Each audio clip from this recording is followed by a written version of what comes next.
Hello, son of God. This is your awakening. Set my mind, and you don't die.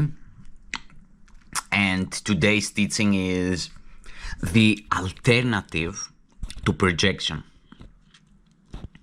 Any split in mind must involve a rejection of part of it, and this is the belief in separation. Any split in mind must involve a rejection of part of it, and this is the belief in separation.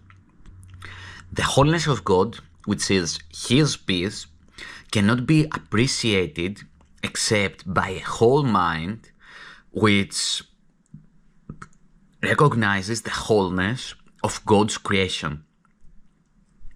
By this recognition, it knows its creator. Exclusion and separation are synonymous, as are separation and dissociation. We have said before that the separation was and is dissociation, and that once it occurs, projection becomes its main defense or the device that keeps it going. The reason, however, may not be so obvious as you think. What you project, you disown, and therefore do not believe is yours. What you project, you disown, and therefore do not believe is yours. You are excluding yourself by the very judgment that you are different from the one on whom you project. You are excluding yourself by the very judgment that you are different from the one on whom you project. Since you have also judged against what you project, you continue to attack it because you continue to keep it separated. Since you have also judged against what you project, you continue to attack it because you continue to keep it separated. By doing this unconsciously, you try to keep the fact that you attacked yourself out of your awareness, and thus imagine that you have made yourself safe. Yet projection will always hurt you. It reinforces your belief in your own split mind, and its only purpose is to keep the separation going. It is solely a device of the ego to make you feel different from your brothers and separated from them. The ego justifies this on the grounds that it makes you seem better than they are, thus obscuring your equality with them still further. Projection and attack are inevitably related because projection is always a means of justifying attack. Anger without projection is impossible. The ego uses projection only to destroy your perception of both yourself and your brothers. The process begins by excluding something that exists in you, but which you do not want, and leads directly to excluding you from your brothers.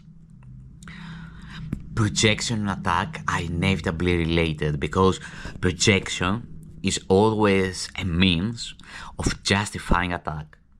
Anger without projection is impossible. The ego uses projection only to destroy your perception of both yourself and your brothers. The process begins by excluding something that exists in you, but which you do not want, and leads directly to excluding you from your brothers. We have learned, however, that there is an alternative to projection. Every ability of the ego has a better use because its abilities are directed by the mind, which has a better voice. The Holy Spirit extends and the ego projects. As their goals are opposed, so is the result. The Holy Spirit begins by perceiving you as perfect. Knowing this perfection is said, He recognizes it in others, thus strengthening it in both. Instead of anger, this arouses love for both, because it establishes inclusion. Perceiving equality, the Holy Spirit perceives equal needs. This invites the atonement of Christ automatically, because atonement is the one need in this world that is universal. To perceive yourself this way is the only way in which you can find happiness in the world. That is because it is the acknowledgement that you are not in this world, for the world is unhappy. How else can you find joy in a joyless place? How else can you find joy in a joyless place except by realizing that you are not there? You cannot be anywhere God did not put you, and God created you as part of Him. That is both where you are and what you are. It is completely unalterable. It is total inclusion. You cannot change it now or ever. It is forever true. It is not a belief, but a fact. Anything that God created is as true as He is. Its truth lies only in its perfect inclusion in Him who alone is perfect. To deny this is to deny yourself and Him, since it is impossible to accept one without the other. The perfect equality of the Holy Spirit's perception is the reflection of the perfect equality of God's knowing. The ego's perception has no counterpart in God, but the Holy Spirit remains the bridge between perception and knowledge. By enabling you to use perception in a way that reflects knowledge, you will ultimately remember it. The ego would prefer to believe that this memory is impossible, yet it is your perception the Holy Spirit guides. Your perception will end where it began. Everything meets in God because everything was created by Him and in Him.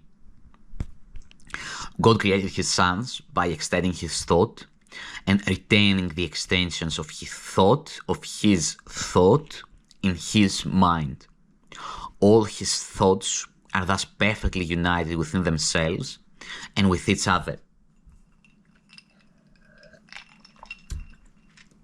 All His thoughts are thus perfectly united within themselves and with each other. The Holy Spirit enables you to perceive this wholeness now. The Holy Spirit enables you to perceive this wholeness now. God created you to create. You cannot extend His kingdom until you know of its wholeness. Thoughts begin in the mind of the thinker, from which they reach outward. Thoughts begin in the mind of the thinker, from which they reach outward. This is true. This is as true of God's thinking as it is of yours. Because your mind is split, you can perceive as well as think. Yet perception cannot escape the basic laws of mind. You perceive from your mind and project your perceptions outward. You perceive from your mind and project your perceptions outward. You perceive from your mind and project your perceptions outward. Although perception of any kind is unreal, you made it, and the Holy Spirit can therefore use it well. He can inspire perception and lead it towards God. This convergence seems to be far in the future only because your mind is not in perfect alignment with the idea and therefore does not want it now. The Holy Spirit uses time, but does not believe in it. Coming from God, he uses everything for good, but he does not believe in what is not true. Since the Holy Spirit is in your mind can also believe only what is true. Your mind can also believe only what is true. The Holy Spirit can speak only for this because he speaks for good. He tells you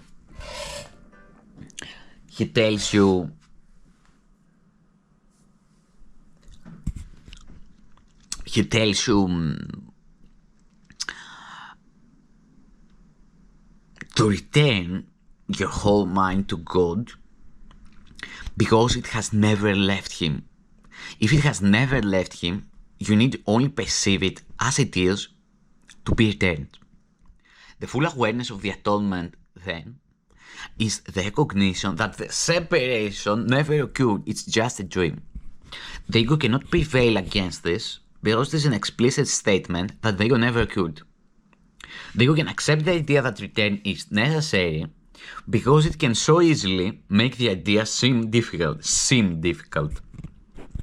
Yet the Holy Spirit tells you that even return is unnecessary because what never happened cannot be difficult. However, you can make the idea of return both necessary and difficult. Yet it is surely clear that the perfect need nothing, and you cannot experience perfection as a difficult accomplishment because that is what you are.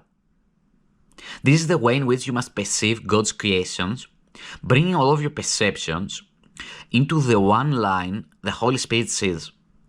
This line is the direct line of communication with God and lets your mind converge with His.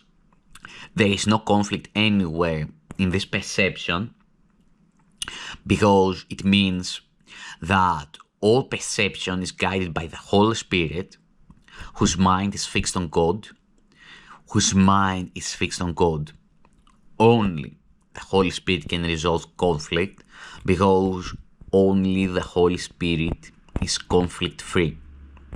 He perceives only what is true in your mind and extends outward only to what is true in other minds. The difference between the ego's projection and the Holy Spirit's extension is very simple. The ego projects to exclude and therefore to deceive. The Holy Spirit extends by recognizing himself in every mind and thus perceives them as one. Nothing conflicts in this perception because what the Holy Spirit perceives is all the same. Wherever he looks, he sees himself, and because he is united, he offers the whole kingdom always.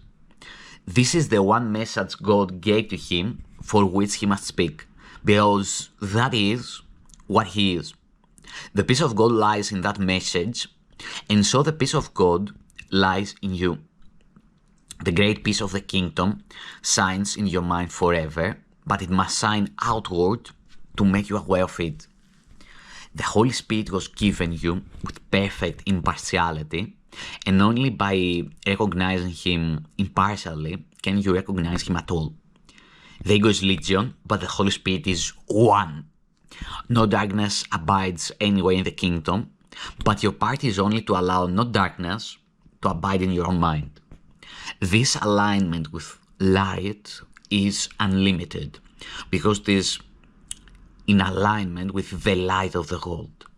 Each of us is the light of the world, and by joining our minds in this light, we proclaim the kingdom of God together as one. Peace!